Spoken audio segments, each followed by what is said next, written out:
All right. This is September 25th, year of our Lord 2019. By the way, we had our little talk in 5th grade, if you remember, about the fact that it's 2019 and they're learning about units of measure and time and such.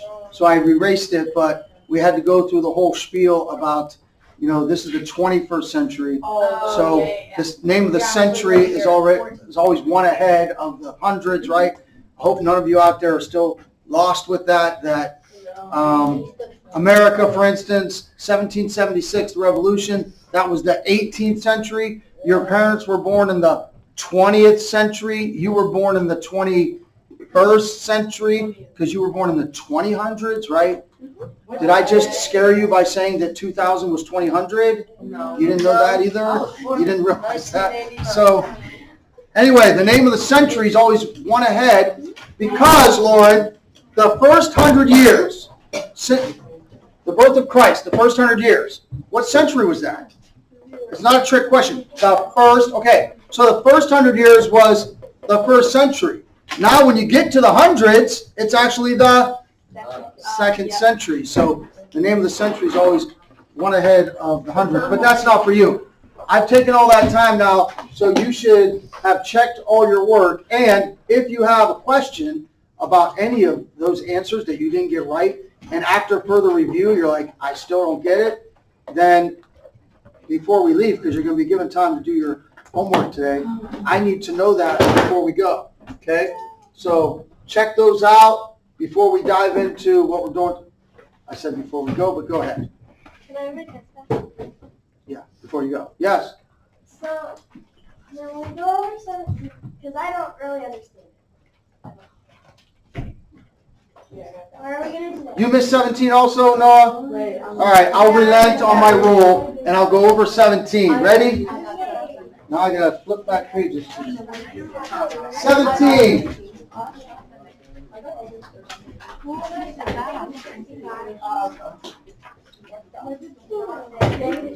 Negative 20 minus 7.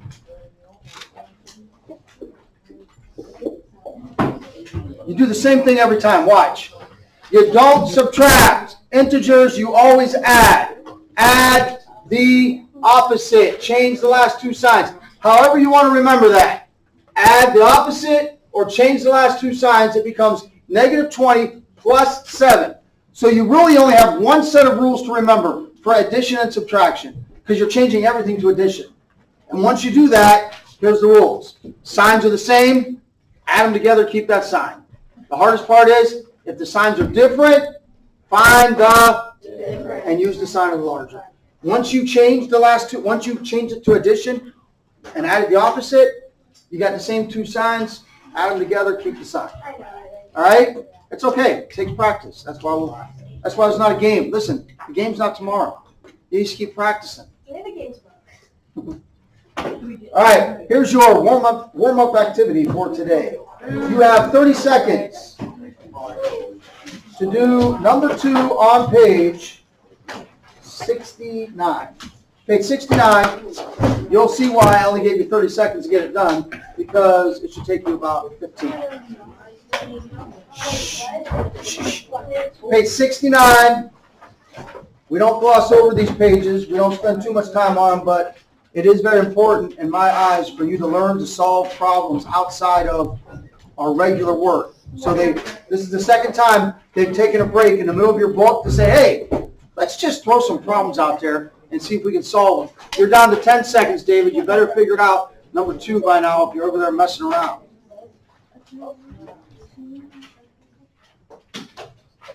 Track coach tells you to do a running drill. You run 16 feet, run back. You run 32 feet, run back. You run 48 feet and run back. If he says to go again, you would expect to run how far and back, Preston? 64 feet. How'd you do that, Preston? It was pretty simple, right? Preston said, oh, I see what he's doing. He's doing multiples of 16. 16, 32, 48, 64. Bonus question. If you were going to do it again after you did 64, how far would you expect to run? Brett, 80 feet. Is there any questions on that? That should be, usually Mr. Franklin says never say it's easy or simple, but that should be kind of like a pretty basic one to understand. Everybody got it? They just added 16 or multiples of 16. Now you got to do number 4 on page 69. Now listen, they give you a chart there to kind of help you. You don't have to do the whole chart. Here's all I want you to do. I want you to tell me in the next 10 seconds what the answer to 11 times 97 is without writing anything down. Shh. Mr. Franken pushing mental math all the time. Now you can look at the chart if you want to see what they're doing. Notice that they've said, hey, you know what 12 times 11 is? 12 times 11 is adding another 12 to 120. You see what they did there? They said anything times 10, you just put a 0 on the end. So they said 12 times 10 is 120. 12 times 11, add another 12. So in their chart, they did, okay, what's 12 plus 120? 132. And at the end of their chart, they said, hey, you know what 11 times 16 is? I don't know. They only made us know our 12s. So they did 16 times 10. You with me, LP? They did 16 times 10. Anything times 10, you just put a 0 on the end. They did 16 times 10, got 160. Add one more 16 because it's 11. What's 160 and 16? And they got 176. So you, little tougher one here. What's 97? Nobody should have written anything down. What's 97 times 11? Let's think the same way, Brett. 97 times 10. Hey, Lauren, anything times 10, just put a 0 on the end. So, Brett, what's 97 times 10? So you got 970, and since it's times 11, you got to add 97 to 970. Keep thinking mentally with me. What's 100 added on to 970? 1070. 3 less. 1,067. If you couldn't do that, does that make you like the worst math student in the world? No,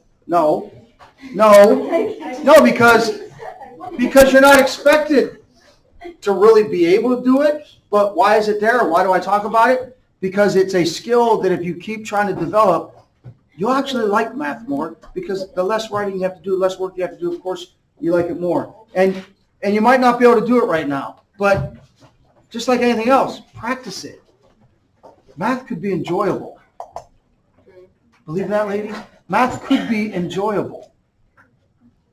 Okay. And last one, number 5. Figure out number 5. I'll give you 1 minute. Page 69, number 5. You're allowed to write now.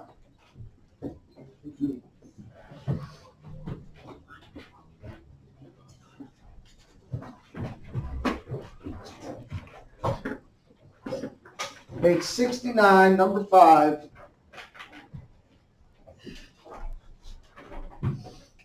Remember, Julia, Johnny, and Sawyer, you only get 1 minute to figure this out.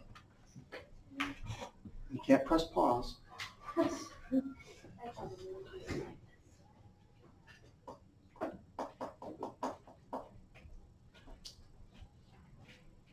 You getting confused, aren't you?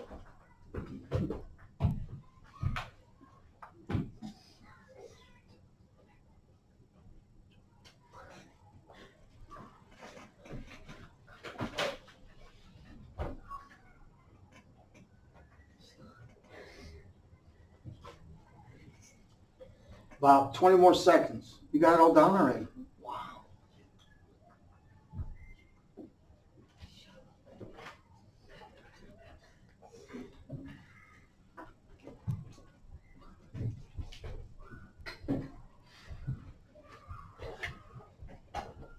Okay.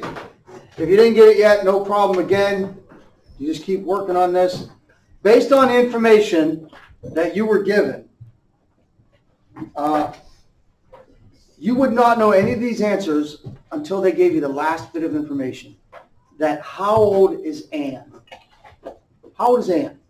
10. Okay, so let's logically go through this. If Anne is 10, whose age can we determine based on Anne's age? Is there anyone in there that they told us their age based on Anne's age? Dominic? Okay. They said Scott's 2 years older than Ann. Well, we didn't know how old Scott was until they told us how old Ann was. So your first answer is Scott is 12. Now let's go to Ben. or we can go to Kelly. Once we know how old Scott is, do we know how old Kelly is? Yes. Because they told us that Kelly is 3 years younger. 3 years younger than Scott. So now Kelly's, 9. and the last one's the toughest one. How old's Ben? 16. 2 different answers. 15. 15. Because they told us, once we know how old Scott is, what's twice 12? 24. And what's 9 less than that? 15. 15. Everybody got it? Okay, now your brains are warmed up, and we're going to do something that's actually easier. I compare this to, remember when you did fractions and you learned to add and subtract fractions, and you had to find lowest common multiple, which was your lowest common denominator. Then you had to create equivalent fractions, all that stuff you had to do when you add and subtract fractions. Do you remember how refreshing and relieving it was when you learned how to multiply fractions, and all you had to do is go, oh, multiply straight across, right? And then they gave you a little tool that you could cross cancel. But multiplying fractions, way easier than adding and subtracting and doing all that work. Same thing with integers. You have to know the rule with adding and subtracting integers. There's 2 rules. If the signs are the same, keep that, add them together, keep that sign. Remember to always add. If it's a subtraction problem, you're changing it to addition. You're changing the last 2 signs. You're adding the opposite. With multiplication and division, guess what? Here's all it is. Ready? If the signs are the same, the answer is positive. And if the signs are different, the answer is negative. That's it. You get a multiplication problem, all you do is multiply them as usual. And if they're both positive, the answer is positive.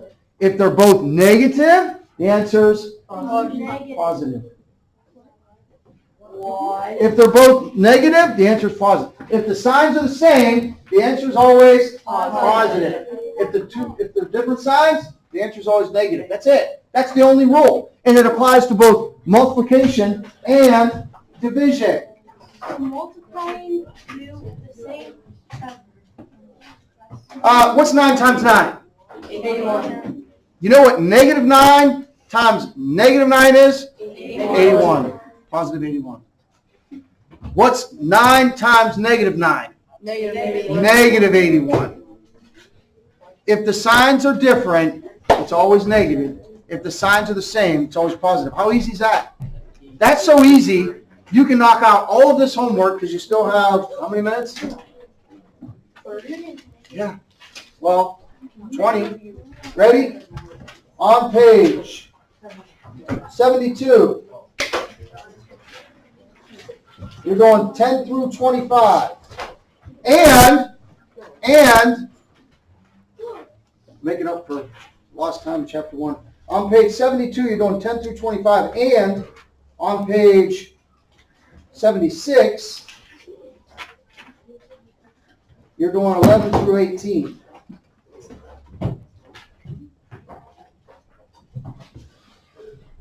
'72, 10 through 25.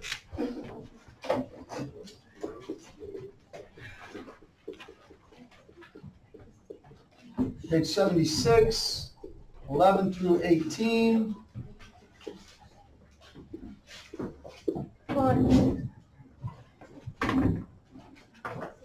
What's the rule? Elise, what's the rule when you multiply or divide integers?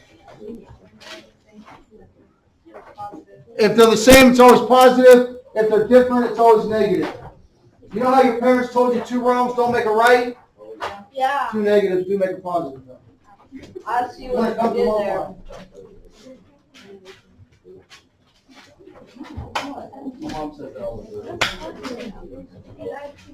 When it comes to multiplying and dividing, 2 negatives make a positive. Are you okay with that? Yeah, but I.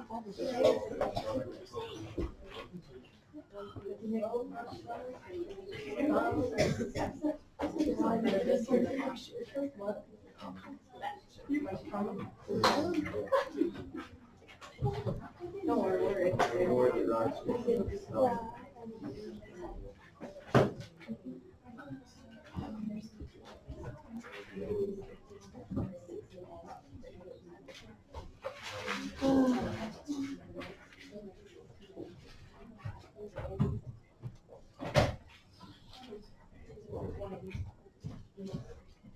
Oh, do I have to remind you that there's certain rules in math about the number 1 and 0? I hope I don't have to remind you that anything multiplied by 0 is, it actually has a name. It's called the multiplication property of 0. Anything times 0 is 0. And there's a multiplication property called identity, because if you take a number and multiply it by 1, it remains the same. It's the same identity. 17 times 1 is, 17. we don't have to review that, right? Even though I just did. Yeah, we. Anything times 0 is 0. Anything times 1 is itself. We really do need to review that. Yeah, right.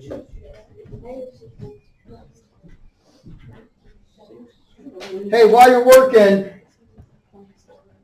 who remembers that C word that means if I add or multiply, it doesn't matter if I move them around, I'm going to get the same answer. 6 plus 3 plus 2 is 11. 2 plus 6 plus 3 is 11. What was that called? I can move them. They can travel. If you're a school, if you go to college, you can either stay there or, so commutative. Listen, multiplication's the same way. So Dominic, let's say they give you 3 numbers to multiply together. -4 times 2 times -3. Before you even start, you know your answer is going to be positive. Why? Because there's an even number of negative signs, so your answer is going to be positive. No matter how you do this. If you do 2 times -3, you get -6 times -4, you get positive 24. If you get -4 times -3, you get positive 12 times 2, positive 24. Why? Because there's an even number of negative signs is going to make the outcome positive. How about this one? What if that 2 became negative? What's your final answer going to be? What's your final answer going to be here? Positive or negative? Somebody up there, play along. Negative. Your final answer is going to be negative because there's an odd number of negative signs. Just in case you get confused. If there's an odd number of negative signs, final answer is going to be negative when you multiply a bunch of things together. If there's an even number of negative signs, your answer is going to be positive. By the way, I presented this purposely to make you think, wow, how easy, just say. But there's a lot in there that if you don't understand, that's why I'm here. I got 15 more minutes for you to raise your hand. Cam? Oh, no, I'm sorry. I'm sorry.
Anybody having trouble with number 12?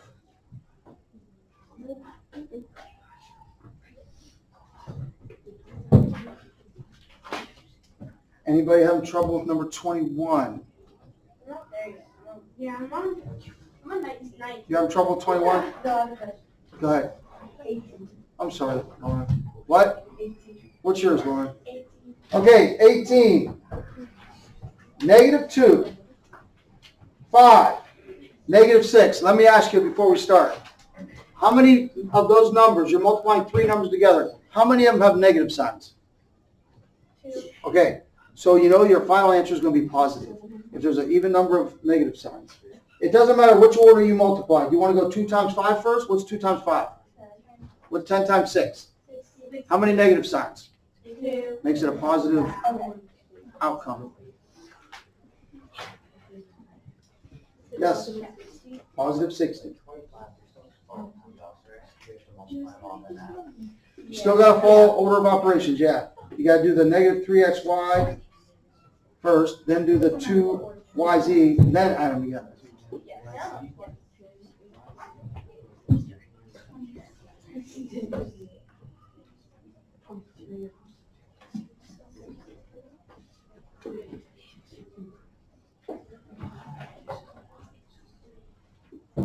Nobody's asked me why it makes mathematical sense. Usually Kiara is the one that asks that. Nobody's asked why it makes mathematical sense that two negatives make positive. Yeah. But I didn't decide to ask because I have one. Even if you add two odd numbers together, it still makes it even. Okay, think of it like this, Dina. Read that number for me. Okay, Isaac, I'm going to tell you that I'm not going to read that as negative 8. I'm going to read that as the opposite of 8. Okay? So if I take the opposite of 8 and multiply it by say just 1, it's still the opposite of 8, negative 8. But if I take the opposite of 8 and multiply it by the opposite of something else, what's the opposite of the opposite? You're back to the original. The opposite of 8 times the opposite of 1. If it was the opposite of 8 just times 1, it's the opposite of 8. It maintains its identity. But if I say it's the opposite of 8 times the opposite of 1,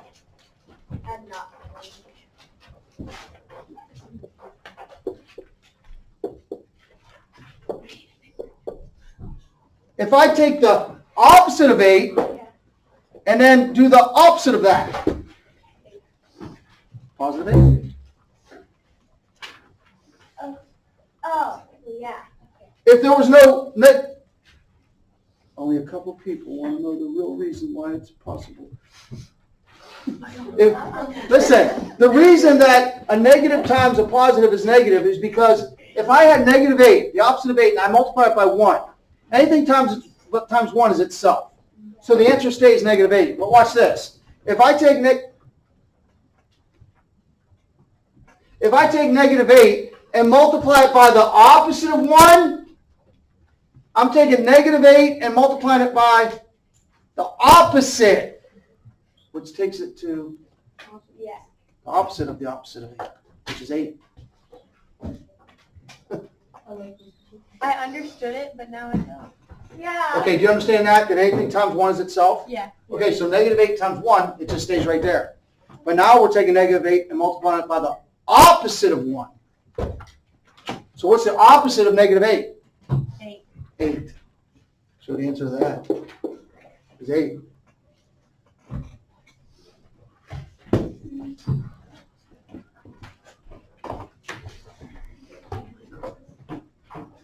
What's the opposite of on? What's the opposite of the opposite of on? On. The opposite of on is? What's the opposite of the opposite of on? On. You get it, Sid? The opposite of on is off. Well, what's the opposite of off? So the opposite of on is on. Yeah. Okay. I hope all the chatter is just about math. Number 24. You got, listen, you're multiplying 9 times 7 times 4. Listen to me. For a minute, forget about the negative signs. That's why I told you if there's an even number of negative signs, your answer at the end is going to be positive. If there's an odd number of negative signs, the answer is going to be negative. So while you're multiplying a bunch of numbers together, you can pretend as if the negative signs don't even matter until you get to the end. Let's just do 9 times 7 times 4. And of course, you got to throw a 2 in there. So when you do 2 times 9 times 7 times 4, you should get 504. I got it. What's your final answer? 504 or negative 504? Positive. No. How many negative signs are included in all those things you multiply together? 3. Odd makes it negative. You sure? I don't know. Odd number of negative signs makes the final outcome negative. Are you just multiplying all of them? Yeah, it's 2 times, listen, X, they're all written together, so that means multiply, right? Okay, it's confusing to me sometimes because they don't have a dot. I see some people done, and it's almost impossible to be done with today's homework without asking a question. So, unless there's information you had beforehand that you brought into pre-algebra that I didn't know you had, there should be at least one question from page 76. So you already knew that? There's not one question. Really? What's the answer to number 18? Negative 27. What? Oh, wait, no. Negative 0. No one should be done with today's homework without asking a question, because when you're on page 76, numbers 17 and 18, I got it. you could act like you know, you could guess, you could pretend you know, but unless you've been taught, you don't know. And there's an old saying, you don't know what you don't know, so you just continue on, but you didn't really know, but you thought you knew, so you just put an answer there. But there was probably something in your head that said, I wonder what this is. And is it the same? Is it the same? Is 3 divided by 8 the same as 8 divided by 3? No. Remember, only addition and multiplication work like that. Subtraction and division don't. Sid, you're on 11 on page 76? Okay, what's the fraction bar? So read that for me. Negative 42 divided by negative 6. What's 42 divided by 6? Are both signs negative? Makes the answer positive, 7.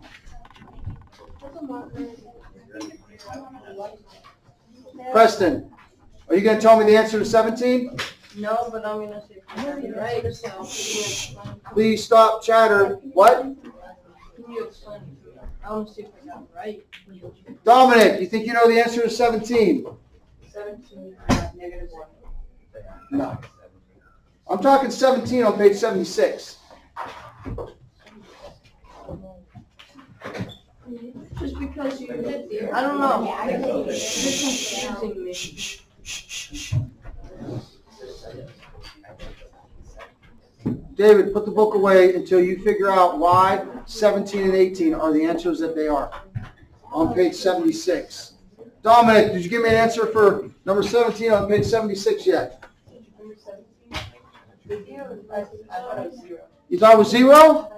So he says, Sydney, he reads number 17 like this. 0 divided by, what is it, negative 17? Negative 18? Okay. How many times does negative 18 go into 0? 0. So the answer is 0. What about negative? Done. Okay. Division is not commutative. What's the problem say? Negative 27. It reads like this, Sid, Cam. Number 18 reads like this. Negative 27 divided by 0. Now think.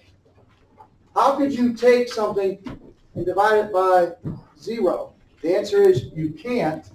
So the mathematicians call that,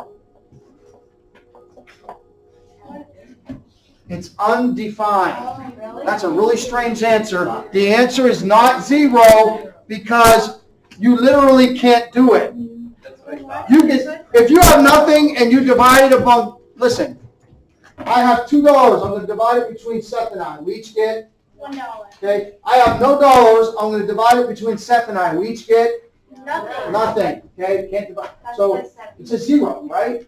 That's 2 goes into 0, 0 times. But if I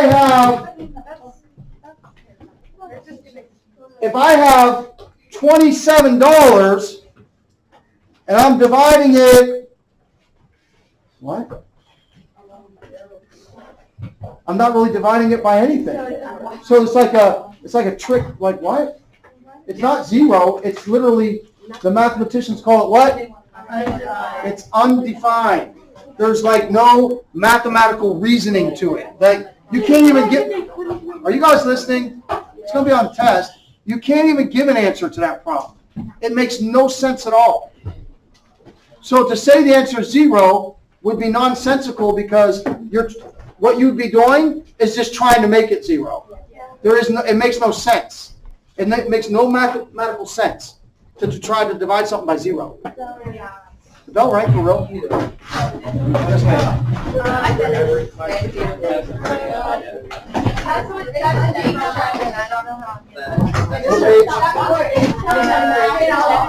Mr. Frank. I knew that one. You do negative 9 times negative 7. Oh, they're going to make 63. 9 times 7 is 63. So those two negatives make it positive, right? So you got positive 63 minus -4. minus negative 7, which is actually plus 7. Oh, I totally got 63 plus 7. it. Thank you.